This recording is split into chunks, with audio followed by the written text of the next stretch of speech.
So in today's video, I'll be teaching you how to lock in, so to say, and I'm sure you have a very long list of goals if you are as ambitious and hardworking as I am, and you probably have an even longer to-do list. So today's video, I'm just going to be teaching you things that I personally do that allows me to get more shit done, and let's get straight into it. So the first thing that I'd say this is probably one of the most important things in today's video, and I had to start off with it because it is something that I am really good at. People say I'm really good at this, and it is time management. So people that know me know that I'm very punctual, I'm very organized, and time management has a huge role in that. I use my calendar, I plan it out, but before you even start planning things out in your calendar, but we will get to that shortly, is let's say you're just starting out. You are terrible at time management. What I'd invite you to do is do a time audit. So a while back, when I still played a lot of video games, one of the forms of punishment that I got, well, it only happened twice, but it was quite extensive, was I had to do a time audit. So I didn't know what it was at the time, and what I was forced to do was I had a notebook, and every day I had to write the time and what I did during that time, and I did that throughout the day. So this is pretty much the reverse of planning your day. You're pretty much just writing down what actually happened, and I'd say this has definitely helped me tremendously with my time management. It was definitely one thing that started everything for me, and since then I've become really good at knowing how long I take with certain tasks, and this is exactly what a time audit does for you. You learn how long certain tasks take for you because everyone is different, so you need to know how long you take, which will allow you to plan better, which is the next step, and that is time blocking and using your calendar. So time blocking has been proven to be one of the most effective productivity strategies according to Harvard studies, and there's a really good reason for it. I've been time blocking on my calendar for more than a year now, and I've probably had my most productive year in 2024, and I had a lot to do in 2024. I was in matric, I had to balance relationships, my goals, and a lot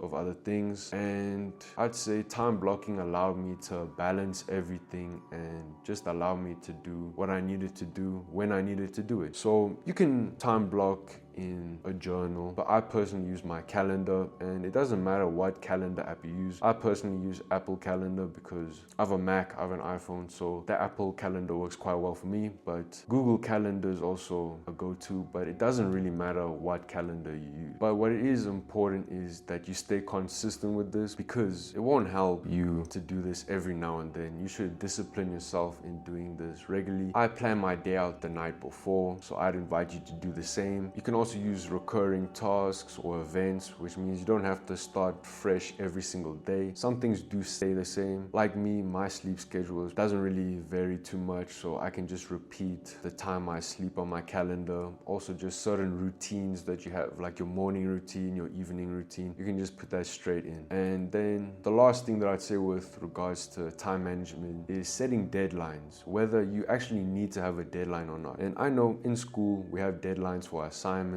we have deadlines for when we write tests, but sometimes when it comes to doing your own thing, working on your own goals, no one's gonna set a deadline for you. And I'd invite you to set deadlines for yourself, because in doing this, you'll allow yourself to take advantage of Parkinson's principle. And that's pretty much just the time that you have, you fill up the time allocated to do a certain task. So let's say I want to read a self-help book, and I don't give myself a deadline. I could take a whole year, or I know some people take a year to read a self-help book, but just because they don't give themselves deadlines. And let's say I say I'm gonna read one self-help book a month. Then you have a deadline, you have that month, and then because of Parkinson's law, you will finish it in that month if you're serious about it. Of course, if you don't do anything, you can just forget about this whole thing. So I'd invite you to set yourself deadlines for when you want to finish certain tasks, and my rule of thumb is always give yourself 75% of the time that you actually think you need, and in most cases you will finish it, but if you don't, you can always give yourself some more time. That is everything you need to know with regards to time management. There are plenty more other strategies, but these three have been my personal favorite. So let's get into the next, and the next thing is reducing distractions. So in today's day and age, I'd say everyone's biggest distraction is their phone. And I'd say when you're working, put the damn phone away. Either in a different room, that's what I do, so it's just out of sight, out of mind, and it just allows me to truly focus on what I need to do. And another thing you can do with your phone, if you are forced to keep it with you, is just turn off your notifications, and well, you can use a focus mode or whatever. Just put on silent, put on airplane mode if you have to. These are just all small things that you can do to make your phone less distracting. You can also put your phone on grayscale, but it's crazy how distracting our phones are, and if you can just teach yourself how to not be distracted by your phone, you can already get so far ahead of everyone else. And the second thing to be more distraction free is to just have an environment where there aren't distractions. Whether that is your room or a study, I'd say a study is even better because your bed will not taunt you and just tease you to come and sleep on it. But I'd say having a completely different room dedicated to just working is ideal. But if you're like me, my room is kind of my only distraction-free place. So just optimize either your desk or just a space in your room to just truly focus. So make sure your desk is clean. There's only the essentials on it. And also another hack would be wherever you decide to work, make sure it's a place with as little traffic as possible. And what I mean by that is not a lot of people walk past the room, or just no one really goes there, and that'll ensure that not a lot of people just barge in, bother you, maybe give you some chores or something like that. But those are just a few ways to reduce your distractions. And another thing you can do is get a nice pair of headphones, ideally with noise cancellation, and just put them in, maybe play some nice music. I personally just play white noise, but there are plenty of study playlists to choose from, so just choose something that allows you to just